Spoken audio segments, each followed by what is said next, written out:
তাকে গহনা নিয়ে ব্যস্ত থাকতে দেখে আদিত্য ওই ঘরের দরজা চিরকালের মতো বন্ধ করে দেয়। সুইটি আর মিঠু এরা দুই বান্ধবী হোস্টেলে একসাথে পড়তো। প্রথম দিকে তেমন একটা চেনা পরিচিত না থাকলেও পরে তাদের বন্ধুত্ব খুবই প্রগাঢ় হয়। দুজনেই প্রায় একই স্বভাবের, অ্যাডভেঞ্চারের প্রতি আগ্রহ উভয়ের মধ্যে একেবারে ভরে ভরে আছে। নতুন কিছু জানার বা রহস্য উন্মোচন করার প্রতি যেন একটু বেশি টান অনুভব করে মিঠু।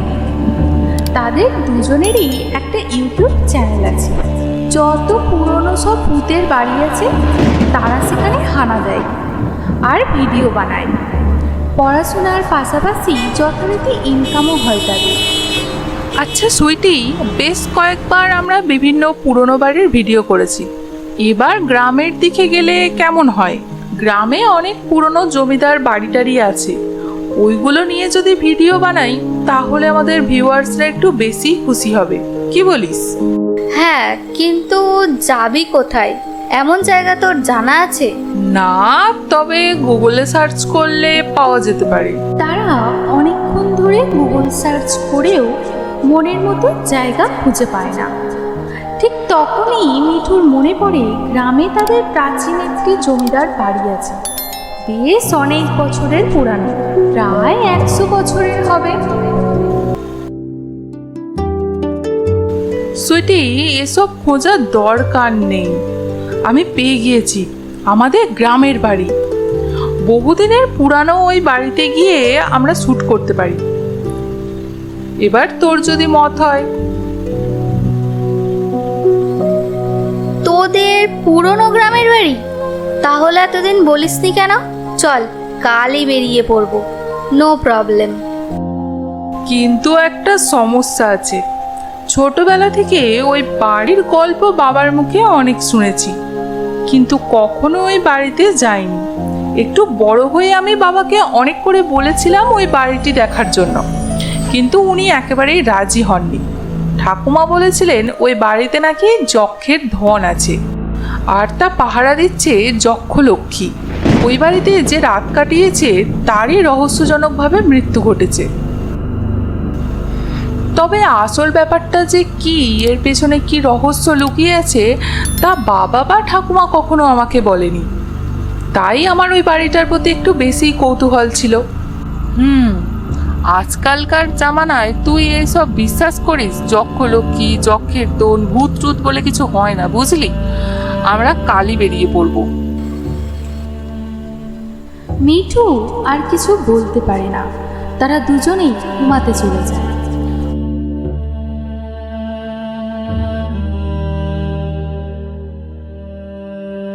পরদিন সকালে তারা বেরিয়ে পড়ে রত্নপুর গ্রামের উদ্দেশ্যে।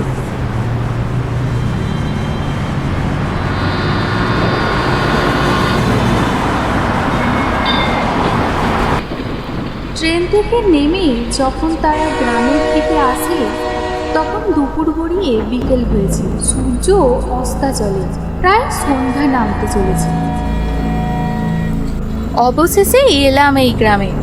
অন্ধকার হয়ে আসছে, চল তাড়াতাড়ি ক্যামেরা অন কর। ওকে।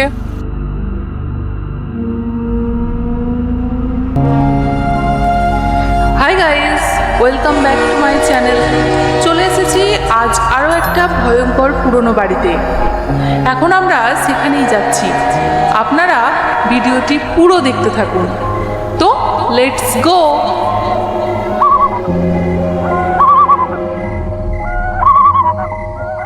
এই বলে তারা গ্রামের পথ ধরে হাঁটতে থাকে। বেশ কিছুটা যাওয়ার পর পুরোপুরি অন্ধকার হয়ে যায়। বারবার গুগল লোকেশন ভুল দেখাচ্ছে, কি যে হচ্ছে।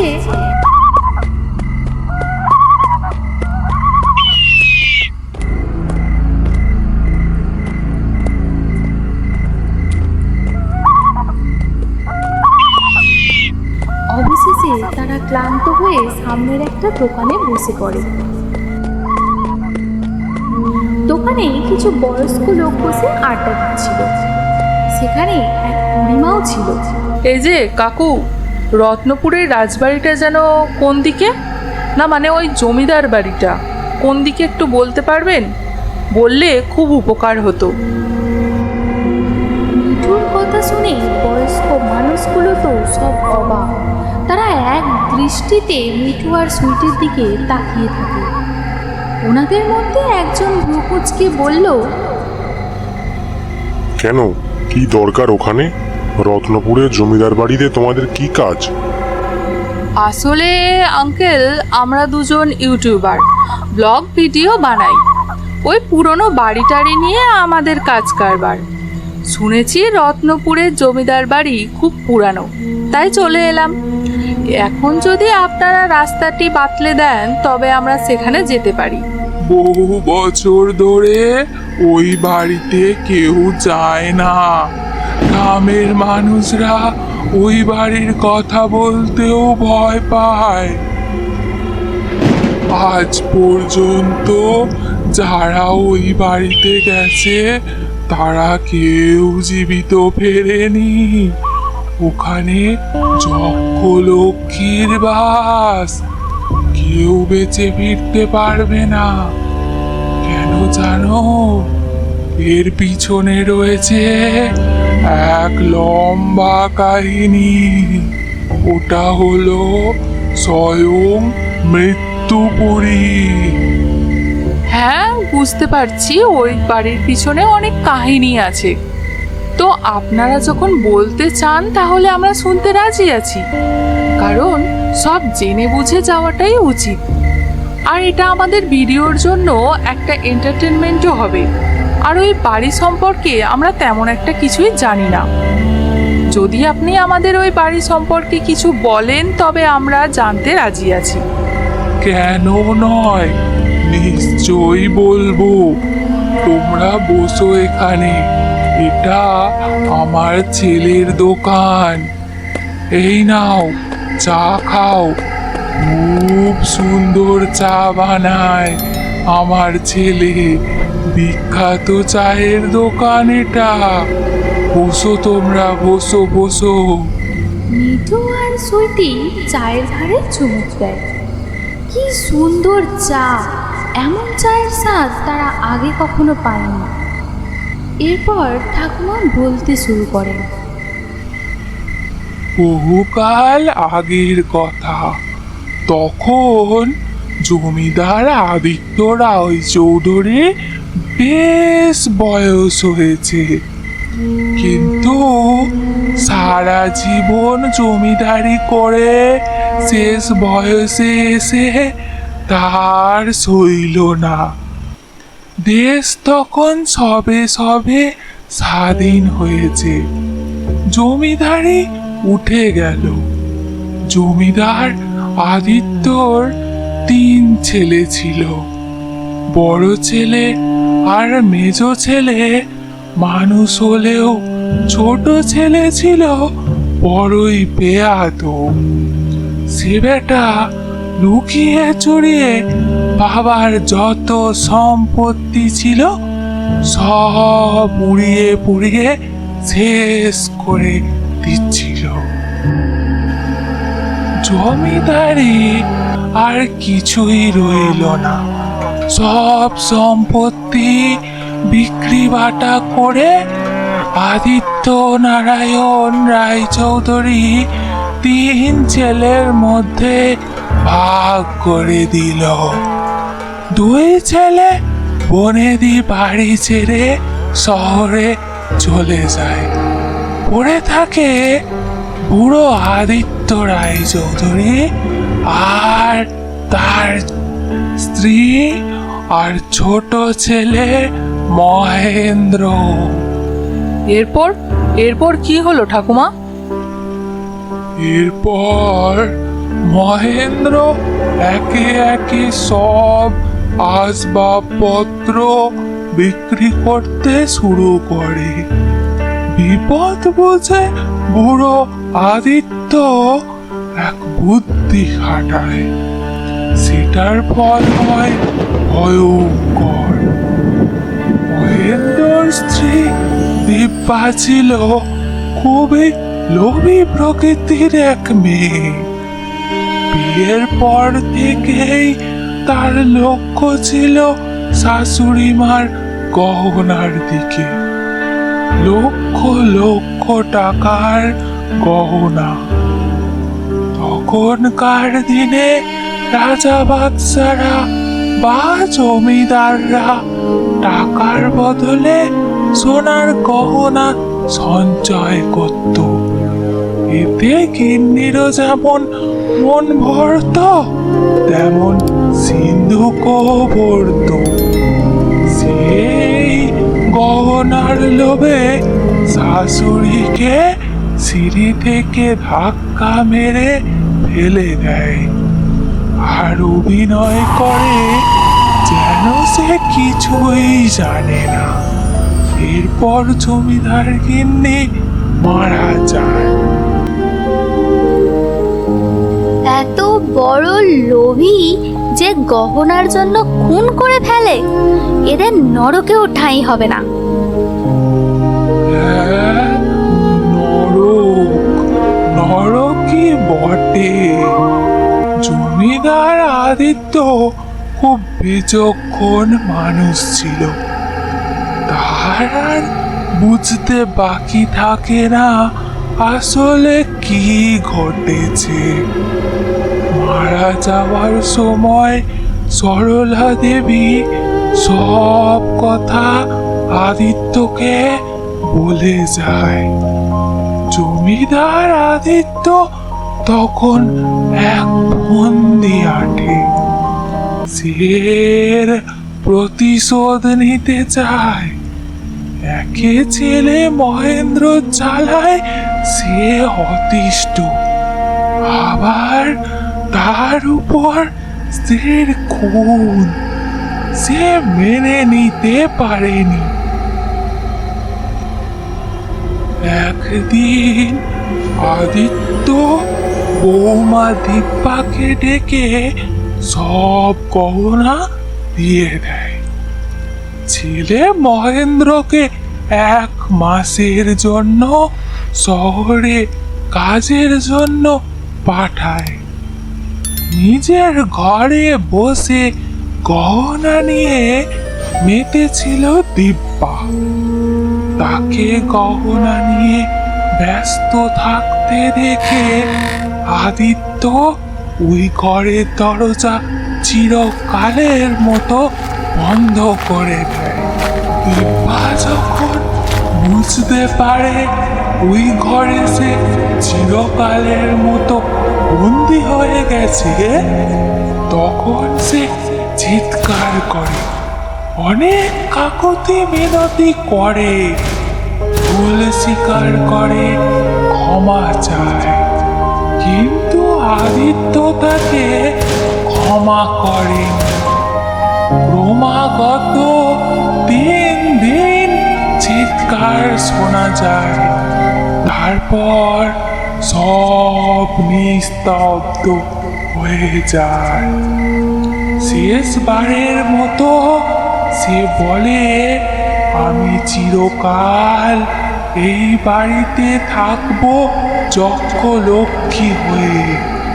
আগলে রাখবো এই লক্ষ লক্ষ ধন সম্পত্তি।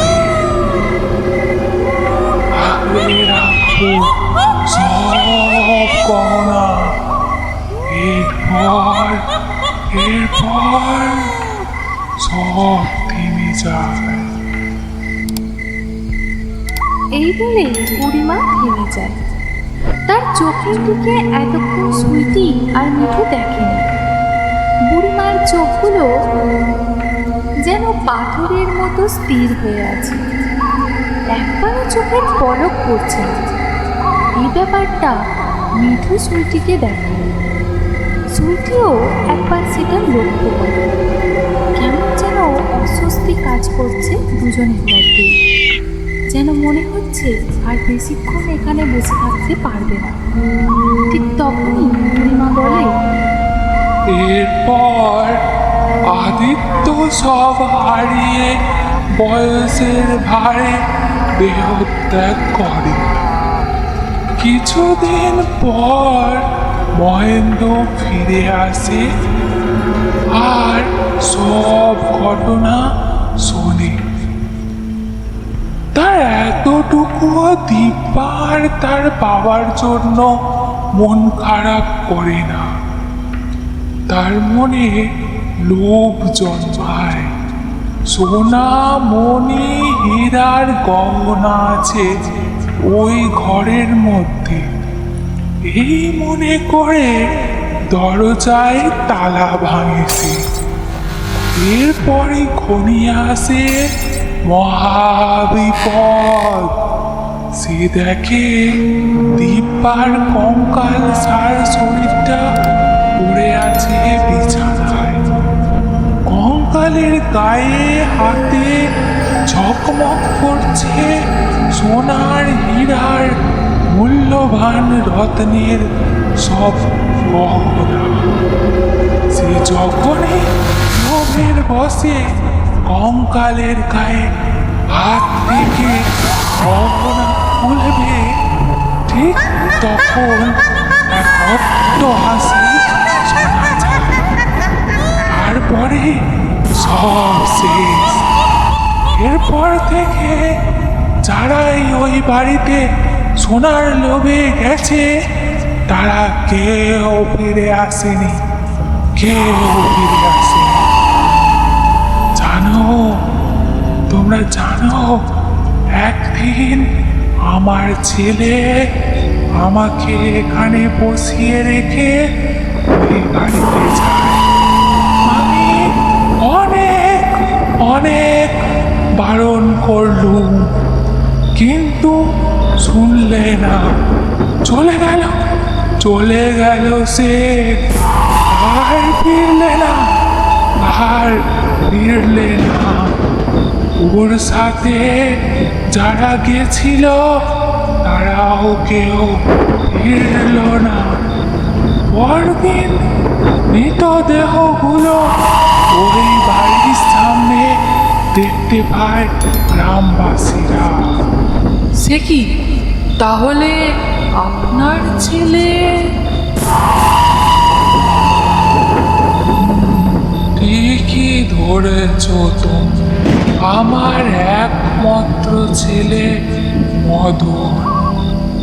এই চায়ের দোকান আমার ছেলেরই।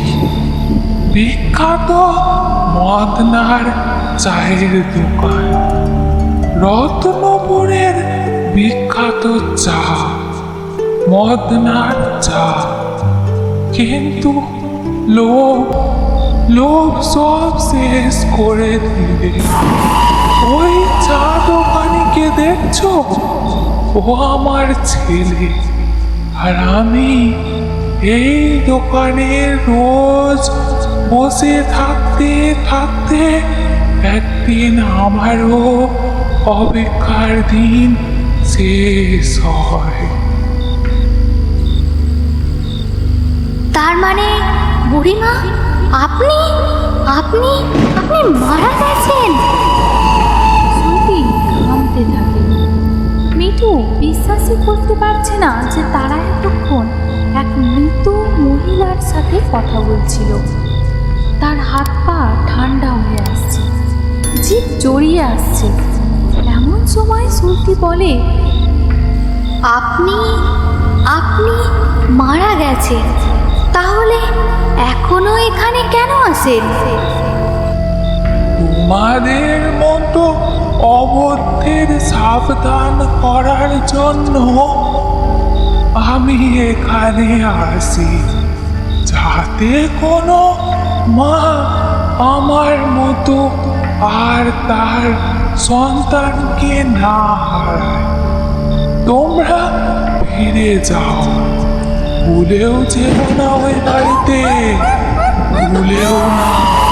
সাবধান করলাম, ফিরে যাও। এবার হাসিরে বুড়িমা।